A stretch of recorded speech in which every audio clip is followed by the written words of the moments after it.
سلام تعالنا هبلي زي خبركم من فتوات تخطتلت مدب سابوين تايمس لمون كم تلمود نزعلت الزحرنا يوم حصرتن اوانا ونزولنا يوم زيناتات حزنا لكم متسينا لنا نسنا مكتالكم نعدم فلما قند نتاتونا بكم كنقبل صمدو تاريخاو ዝተብሃለ ድጋፍ ንህዝቢ ትግራይ ሒዙ ከም ዝመጸ ተገሊጹ ኣሎ ብርከዝ ዝበላ ነዳዲ ዝጽዓና ተሽከርከርቲ ኣብ ትግራይ ብበዝሒ ኣትየን ኣለዋ ዝርዝሩ ክህልወና እዩ ኣብ ኣዲስ ኣበባ ዝርከቡ ባንዳታት ተጋሩ ካብ ትግራይ ንዝመጹ ነባራት ኣባላት ሰራዊት ምክልኻል ትግራይ ይምልምልዎም ከም ዘለዎ ንምፍላጥ ተኻኢሉ እዚ ሓደገኛ ምንቅስቃስ ዝምልከት ዝርዝር ሓበሬታ ክነካፍለኩም ኢና ኢትዮጵያ እና በሱዳን ዝላኽ ዝነበረ ግልጋሎት ኤሌክትሪክ ከም ዘቋረጸተው እንዳተገለጸ ይርከብ ወጥረ ክልቲኦም ሃገራት ሰማይ ዓሪጉ ከም ዘለዎ ንምፍላጥ ተኻኢሉ ዝርዝሩ ክህልወና እዩ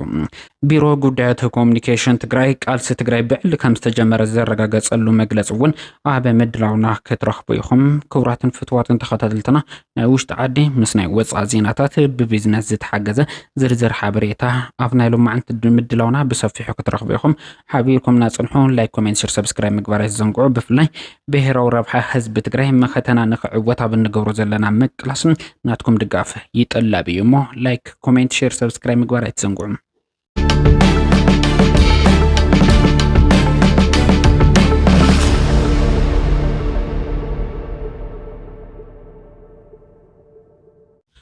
ኣብ ኣዲስ ኣበባ ኣብ ጎኒ ጸላእተ ተሰሊፍኩም መኸተ ህዝቢ ትግራይ ንምዕንቃፍ ትሰርሑ ዘለኹም ኣካላት መልእኽቲ ንሕወሓት ይኹን ንመሪሕነቱ ምቅዋም መሰልሰለ ዝኾነ ናይ ማንም ፍቓድ ይኹን ምረቓ ኣየድልን ዲሞክራሲያዊ መሰልሰለ ዝኾነ ቀጥዒ ብዘለዎ ኣገባብ ተወዲብካ መማረጽ ሓሳብ ሒዝካ መማረጽ ምዃን ዝተለመደ ከይዲ እዩ ናይ ህዝቢ ኣመኔታ ንምርካብ ድማ ኣብ ባይታ ኣደልድልካ ምስራሕ ጥራሕ እዩ ከም ዝበለ ኣገባብ ቃልሲ ድማ ክበረታታዕ ዘለዎ ግድን ክህሉ ዝግቦ እዩ ኣብ ልዕሊ መሪሕነት ሕወሓት ዝቐርቡ ረዘንቲ ነቐፌታታት ንሕና እውን ብተደጋጋሚ እንቕበሎም ጉዳያት እዮም ግን ድማ መሪሕነት ሕወሓት ክንቅበል ስለ ዝኸበደና እነካይዶ ጸረ ጽንተት ቃልሲ ክነቋርጽ ኣይግባን እንተምንታይስ መሪሕነት ሕወሓት ክሕተት እንተኾይኑ ህዝቢ ትግራይ ድሕንነቱን ሓለዋቱን ክረጋገጽ እንተኽኢሉ ጥራሕ ምዃኑ ክፍለጥ ይግባእ እቲ ዋና ጸገም ኮይኑ ዘሎ ትግራይ ኣብ ብጣዕሚ ሩሱን ዝኾነ ጽንተት ኣብ ምምካታ ብትርከበሉ እዋን መኸተ ክምክት ዝኽእል መንእሰይ ሓይሊ መኸተ ከይኸውን ጎስጓስ ምግባር መማረጽ ሓሳብ ዘይኾነስ ቀታሊ ብሄርተኝነት ትግራይ ፍጹም ጽንተት ኣብ ልዕሊ ህዝቢ ትግራይ ክጋደድ ዘመቻች ክኸውን ንርኢ ኣለና ኣብ ክንዲ ኣብ ዓድኻ ተወዲብካ ተቓለስ ምባል መንእሰይ ናብ እግሩ ዝመርሖ ክኸይድ ምትብባዕ እቲ ኣብይ ኣሕመድን መላፍንቱን ብሓይሊ ክገብርዎ ፈቲኖም ግን ድማ ዘይተሳኽአሎም ተግባር ክዕወት ምስራሕ ማለት እዩ ሕዚ ክሰብሮ ትፍትን ዘለኻ ብሄርተኝነት ትግራይ ጽባሕ ክትልሕሞ ይትኽእልን ኢኻ ከም ዘይዕረ ጌርካ ኢኻ ሓደሽደሽ ተብሎ ዘለኻ ብኻልእ ኣዘራርባ ህዝቢ ትግራይ ጸረ መኸተ ዘካይዶ ዘሎ ቃልሲ ማይ ንማይ ኮይኑ ክትርፍ ኢኻ ትጽዕር ዘለኻ ብኡልክዕ ድማ ነቶም ጽንተት ክምክቱ እንኮ ህይወቶም ዝኸፈሉ ስዋዕት መቓብሮም ኢኻ ትፍሕትር ዘለኻ እቲ ሕዚ ክብተን ተበረታትዑ ዘለኻ መንእሰይ ጽባሕ ክትእክቦ ይትኽእልን ኢኻ ተበታቲኑ ተሰዲዱ ድሕንነቱ ናብ ዘይረጋገጽ ቦታ ኸይዱ ኣደዳ ጸላእ ክኾን ኢኻ ትገብሮ ናብታ ትማሊ ሰብ ብህይወትን ብሓውን ዝቃጸሉላ ዓዲ ክስደድ ኣደዳ ሞት ክኸውን ኢኻ ተበረታትዑ ዘለኻ መንእሰይ ትግራይ ከይስለፍ ለይትን ቀትርን ትሰርሕ ዘለኻ ትግራዋይ ከምቲ ዝደለኻዮ መንእሰይ ኣይሰለፍ ንበል ብድሕሪኡ ኸሎ ኣላው ግዝኣት ክኽበር ድዩ ተፈናቐልትን ተሰድርትን ህዝብኻ ናብ መረበቶም ክምለሱ ድዮም ዝብል ሕቶታት ከመይ ጌርካ መሊስካ እዮም ትኸውን ሕዚ እውን ካልእ ሕቶ ካስዕበልካ ኣብ ትግራይ ኩናት ኣየድልን ትብለኻ ግርም ኩናት ኣየድልን ግን ደግማ ኣብ ሕቑፊነቲ ጠንቀ ኩናት ዝኾነ ኣብይ ኣሕመድ ተሓዊፍካ ኩናት ከተርፍ ዝኽእል መንገዲ ኣሎ ዶስ ወይ ከዓ ካብ ሕወሓት ዝመርሓ ትግራይ ብኡ ጌራ ተሕቓቂልካ ትሰርሕ ኣለኻ ነዛ ሕቶ እዚኣ እስክመልስ እዚ ካብ ናይ ኣብይ ኣሕመድ ባህግን ድሌትን ብኸመይ ኢኻ ክትፈልዮ እዚኣ እውን መልሰለይ ውልቀ መላኺ ኣብይ ኣሕመድ ኣቕምታት ሓይልታት ምክልኻል ትግራይ ክዳኸም ልዕሊ ዝኾነ ነገር ዝደልዮ ጉዳይ እዩ ይፈለጠካ ንስኻ እውን ልኡኽ ኣብይ ኣሕመድ ትፍጽም ከም ዘለኻ ክስቆረካ ይግባእ ንሱካ ነዚ እንተደለየ ዕሉል ጽላኢና እዩ ንስኻማ ብሹም ትግራይ እንዳመሓልካ ዓቕሚ ትግራይ ኢኻ ትቐትል ዘለኻ ደጊምካ ክትዕርዮን ክትሓልሞን ዘይትኽእል ብሄርተኝነት ትግራይ ሓደሽደሽ ተብሎ ኣለኻ ንመሪሕነት ሕወሓት ምቅዋምን ዓቕሚ ትግራይ ምድኻምን ከመይ ኢሉ ምፍላይ ኣብካ عقم حزبن تግራዋይ ብሄርተኝነት ዘበን ሰግር እዩ መሪሕነት ሓደ ውድብ ንውስን እዋን ዝጸንሕ ጉዳይ እዩ ትግራዋይን ህዝቢ ትግራይን ቅድሚ ሕወሓት ነይሮም ድሕሪ ሕወሓት እውን ክቕጽሉ እዮም መኸተ ትግራይ ክልሕልሕ ተሳስዩ ዘለኹም ኣሕዋትን ኣሓትን ዕድመ መሪሕነት ሓደ ውድብ ክትሕጽሩ ክትብሉ ህልውናን ድሕነትን ህዝቢ ትግራይ ክሓጽር ኣደግዲኩም ትሰርሑ ከም ዘለኹም ክትርዱ ይግባእ ንጥብረኩም ኣይኮናን ዘለና እንተስ ብፍላጥ እንተስ ብዘይፍላጥ ግን ደማ ብሄርተኝነት ትግራይ ተቐትሉ ዘለኹም ሕዋት ክስቆረኩም ይግባእ ዝብል መልእኽትን ምሕላፍ እዩ كوراتن فتواتن تخاتلتنا ኣብ ደንበ ክሕደትን ጥልመትን ኣብ ጎኒ ጸላእ ተሰሊፎም ንዝርከቡ ሕዋትና እዛ መልእኽቲ እዚኣ ኣብጽሑለይ ሱዳን ካብ ኢትዮጵያ ዝመጽእ ሓይሊ ኤሌክትሪክ ምቁራጽ ኣፍሊጣ ሚኒስትሪ ነዳድን ኢነርጂን ሱዳን ኣብ ዘውፅኦ መግለጺ ብሰንኪ ምቁራጽ ሓይሊ ኤሌክትሪክ ሕጽረት ምፍጣሩ ይሕብር ብልጽግና ምስ ኤምሬት ተዋዲዱ ብኣንፈት ቤንሻንጉል ጉሙዝ ኣሰልጢኑ ናብ ውግእ ሱዳን ዘዋፍሮም ሰራዊት ሕሜቲ ኣብ ቀረባ ብሰራዊት ሱዳን ምድምሳሶም ዝዝከር እዩ ሱዳን በግዲአ ብልጽግና ንዝወሰዶም ትንኩያታት ዘየላጥ ስጉምቲ ከም ተወሰደ ጠንቂቃ መጽናሕ ዝከርዩ ኣብታ ሃገር አንጻር አምሓራ ኦሮሚያ ኣብ ሕድሕድ ኩናት ዝርከብ አብይ አሕመድ ሕዝኻ አንጻር ሱዳን ቀጥታው ንምውላዕ ነገር ይጽሕትር ከም ዘሎ ዝፍለጥ እዩ ስርዓት ብልጽግና ንዝገጥሞ ወተሃደራዊ ስዕረት ሕነ እንትፈዲ ግልጋሎታት ብምቁራጽ ከም ዝኾነ ኣብ ትግራይን ክልል አምሓራን ኣብ ክልል ኦሮሞን ዝተራዩ ዝተፈላልዩ ስጉምታት እቲ ስርዓት ጭቡጥ መርአያ እዩ ሕዝውን ናብ ሱዳን ዝቀርብ ዝነበረ ሓይሊ ኤሌክትሪክ ብምቁራጽ አንጻር ህዝባዊ ዝኾነ ትካል ምዃኑ ወይ ከዓ ስርዓት ምዃኑ ዘረጋገጸ ስጉምቲ ክወስድ ተራእዩሎም ብኻሊእ ዜና ድማ ሰራዊት ሱዳን ምስ ሊቢያን ቻድን ዘደቡ ስትራቴጂካዊ ከባቢታት ንምቁጽጻር ድማ ኣዝዩ ዝተዋደደ መጥቃዕትታት ከም ዝጀመረ ንምፍላጥ ተኻኢሉሎም ኣብ አዲስ አበባ ዝርከቡ ባንዳታት ተጋሩ ምስ ብልጽግና ብምትሕባር ነባራት አባላት ሰራዊት ትግራይ ዝነበሩ ገነ ኩናት ፈሪሕና ብዝብል ናብ አዲስ አበባ ነዘምርሑ መናእሰይ ትግራይ ውድቡን ይምዝግቡን ከም ዘለው ንምፍላጥ ተኻኢሉሎም ኣብቲ መዝገባ ድማ ቀንዲ ዕላማ መነመን ምዃኖም ተነጺሮም ምስ ተተሓዙ ኣብ ጎኒ ብልጽግና ተሰሊፎም ናብ ሰራዊት ዝጽበሩሉ ባይታ ክፍጠር انت زي خوين دما لوخ حوحات حزكم هم مصيخم بزبل كسم ناب بيت معسرتن مراد زعلمه حدغኛ መንቀስቃስ ከም ተጀመረ ይስተገለጽ በፍላይ እዞም ባንዳታት ተጋሩ ምስ ብልጽግና በሐባር በመሆን በመስራህ ኣብ ከተማ አዲስ አበባ በበዝሕ ንዘለው ነባራት አባላት ሰራዊት መከላኸል ትግራይ ምዝገባን ድሕረ ባይታ ምጽራይ ከም ተጀመሩ ይስተገለጽ እንትኸውን ድሕረ እዚ ስራሕ እዚ ድማ ሓይልታት ሰራዊት ትግራይ እንተተኻይልና በሐራ መሬት እንተ ዘይ ኮይን ድማ ብጎን ብልጽግና ዝስለፉሉ ባይታ ፈጢርካም ኣብ ልዕሊ ትግራይ ናብ ኩናት ክወርድ ተጋሩ ነንበዓልቶም ዝጠፋፍሉ ባይታ ክፍጠር ይስራሕ ከም ዘሎ ልሒኹ ዝበጽሕና ሓበሬታ ኣመላኽቱም ኣብ ከተማ አዲስ አበባ ኣብ ከምዚ ዓይነት ግፍዓው ተግባር ተዋፊርኩም ዘለኹም ንኸብድኹም ዝሓድርኩም ተጋሩ ኣብ ታሪክ ተሓታቲ ካብ ምዃን ከም ዘይተምልጡ ክትፈልጡ ይግባእ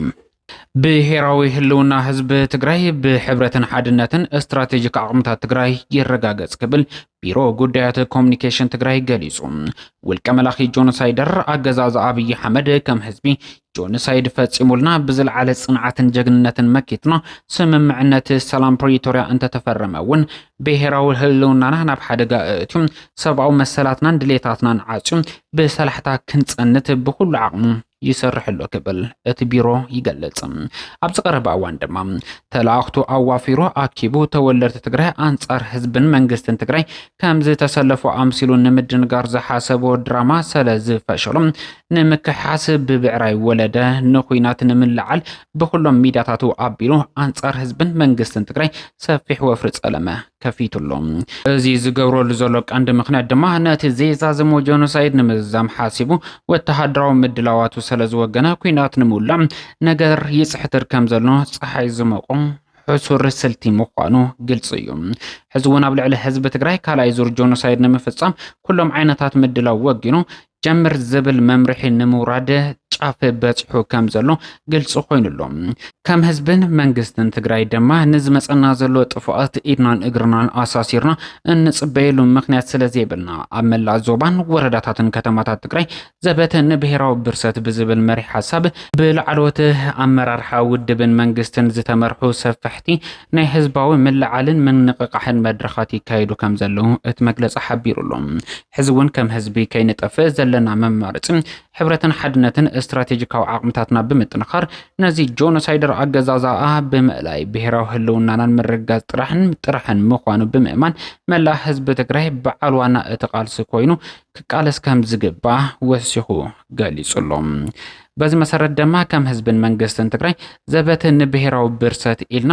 ናብ ኩለ መዳይ ወቃልስን ብሄራዊ ህልውናን ወፊርና ኣለና ክብል ዝገልጽ መግለጺ ስለዝኾነ እውን ኣብ ውሽጢ ዓድን ወፃን ከምውን ኣብ መላእ ዓለም እትርከብ ህዝብና ፍትሓዊ ቃልስናን ቃልሲ ብሄራዊ ህልውናና ንምዕዋት ኩለ መዳያዊ ተሳትፎን ኣስተዋጽኦን ክትሕይል ነጽውዕ ብተመሳሳሊ ሓደጋ ህልውና ገጢሙኩም ኣብ ስቃይን መከራን ትነብሩ ዘለኹም ካልኦት ህዝብታት ተቃለስቲ ሓይልታት ኢትዮጵያ ምስ ህዝብን መንግስትን ትግራይ ምሕዝነት ብምጥንኻር አንጻር ጆኖሳይደር ስርዓት ብልጽግና ቃልስኹም ክትሕይሉ ነጽውዕ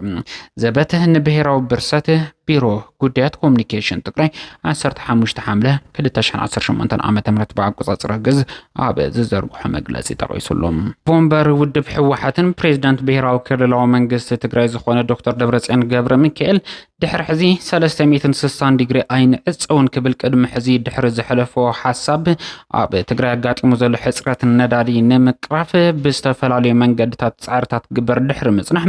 ኣብዚ ሕዚ እዋን ኣብ ብርክት ዝበሉ ከባቢታት ትግራይ ነዳዲ ብበዝሒ ኣቱ ከም ዘሎ ዝተገለጸ እንትኸውን እዚ ዝኸውን ዘሎ ድማ ኣብ መንጎ መንግስቲ ኤርትራን መንግስቲ ትግራይን ብዝተበጽሐ ምርዳእ ከም ዝኾነ ንምፍላጥ ተኻኢሎም ጽምዶ ዝወለዶም ብርክት ዝበሉ ረብሓታት ኣብ ትግራይ ገጢሙ ዘሎ ሕጽረት ነዳዲ ንምቕራፍ ዝለዓለ እጃም ከም ዘበርከተ ዝተገለጸ እንትኸውን እዚ ድማ ስርዓት ብልጽግና ትግራይ ንምንብርካክ ብተደጋጋሚ ህዝቢ ክብድሉ ዝኽእሉ ግፍዕታት ብምውሳን ኣብ ትግራይ ዕጽዋን ክባን ብተደጋጋሚ ብምፍጻም ማሕበረ ቁጠባዊ ቅልውላው ትግራይ ንምድኻም ዝተፈላለዩ ጻዕርታት ከካይዱ ዋላ እኳ እንተጸንሐም ጽምዶ ብዝወለዶ ዕርቅን ሰላምን ኣብ መንጎ ህዝብታት ትግራይን ኤርትራን ዝተጀመረ ንግዳዊ ሰላማዊ ርክባት ተጠናኺሩ መቐጻሉ ሲዒቦም ኣብ ትግራይ ኣጋጢሙ ዘሎ ሕጽረት ነዳዲ ብዘላቕነት ክቐርፍ ዝኽእል ምንቅስቓሳት ብኣንፈት ኤርትራ እንዳተኻየዱ ይርከቡ እዚ ዕውት ተግባር ድማ ብብርክት ዝበሉ አካላት ናዳ እንዳቀረበሉ ይርከብ ቱርኪ ኣብ ሶማሊያ ዘለዎ ወተሃደራዊ ተልእኾ ንኽልተ ዓመታት ከም ዘናውሐት ገሊጻ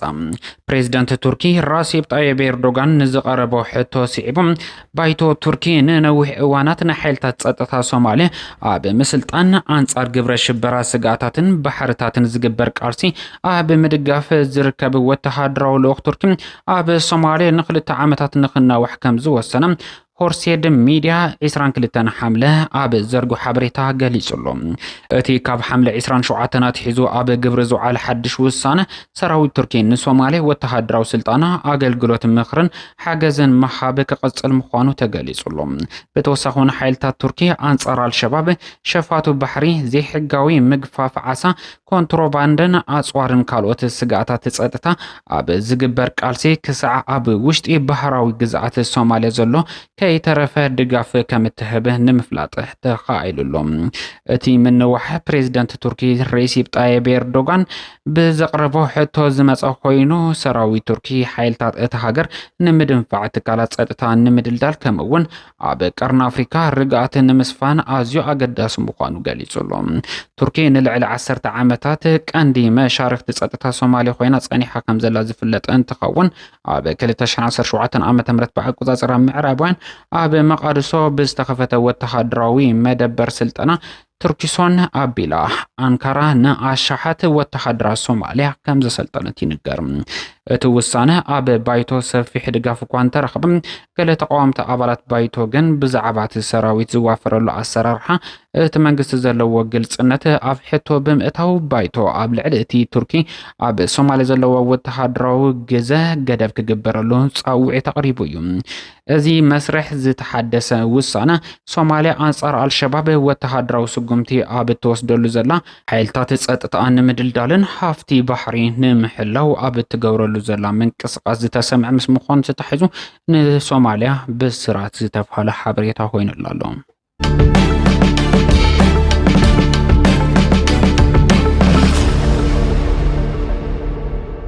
ኣብ መወዳእታና ብቢዝነስ ዜናታትና ክንሰግር ክቡራትን ፍትዋትን ተኸታተልትና ዋጋ ነዳዲ ልዑል መጠን ወሰ ከም ዘርአየ ንምፍላጥ ተኻይሉሎ ትማሊ ካብ ዝነበሮ ብ1.3 ሚእታዊ ወሰኽ ብምርኣይ እስካዕ 94.5 ዶላር ይሽየጥ ከም ዘሎ ንምፍላጥ ተኻይሉሎ ብተመሳሳሊ ዜ ተጻርየ ናይ ኣሜሪካ ነዳዲ ናብ 87.50 ዶላር كم زديبه نمفلات تخايلولهم عداقا ورق ون وسا كم زترئيس تقلصن تخون بزيرو نتبي حدا ميتا وسخ زرعيه حدا اونس ورق ب4 شحن حدا ميتن 10 شمانتن نتبي 16 دولار ريشيات كم زلو نمفلات تخايلولهم تمالك كاب زنبرو بزيرو نتبي كلتا حدا ميتا واقو زغنس بيتكوين دما ب66 شحن 59 نتبي 10 دولار ناتشتا يركم ايتريم ون بزيرو نتبي كلتا ميتا واقو قنس تقددن تخون 1930 دولار مشات واقو خوين رفيدولهم دولار حزون زخوان لوتيه اب ايتوبيا ترعيلون 1 دولار ب 159.7 بر نتعدقه ب 162.8 بر كشيته عرفيدولهم